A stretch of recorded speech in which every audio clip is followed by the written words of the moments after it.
ഞാൻ ചോദിക്കുന്നത് എന്താന്ന് വെച്ചാൽ അതേപോലെ തന്നെ റിപ്പീറ്റ് പറയുക.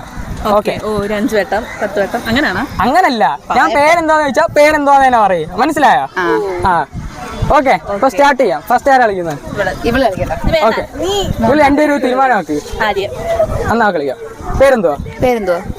പേരെന്തോന്നല്ലേ ചോദിച്ചത്? അല്ലെ ഫസ്റ്റ് നമുക്ക് തുടങ്ങണ്ടേ? അപ്പൊ പേര് പറയണ്ടേ? എന്നാലും പറ പേരെന്തോ. വീടെവിടാ? വീടെവിടാ? കൂട്ടുകാരിയുടെ പേരെന്തോ? കൂട്ടുകാരന്റെ പേരെന്തോ? കൂട്ടുകാരന്റെ അല്ല, കൂട്ടുകാരിയുടെ പേരെന്തോ? പേരെന്തുവാ? എന്റെ അടുത്താണ് ചോദിക്കുന്നത്. കൂട്ടുകാരി എന്തോത്തിനാ പഠിക്കുന്നത്? കൂട്ടുകാരി എന്തോത്തിനാ പഠിക്കുന്നത്? എന്തോത്തിനാ പഠിക്കുന്നത്? ഒരു മാസ്റ്ററല്ലേ? കൂട്ടുകാരിക്ക് ലൈനുണ്ടോ? കൂട്ടുകാരൻ ലൈനുണ്ടോ? കൂട്ടുകാരിക്ക് ലൈനുണ്ടോ? കൂട്ടുകാരൻ ലൈനുണ്ടോ? ഉണ്ടോ? കൂട്ടുകാരൻ ലൈനുണ്ടോ? ആ ഉണ്ടോന്നാ ഞാൻ ചോദിച്ചോളൂ. കൂട്ടുകാരൻ ലൈനുണ്ടോ എന്ന് ചോദിച്ചു. ഔട്ട്.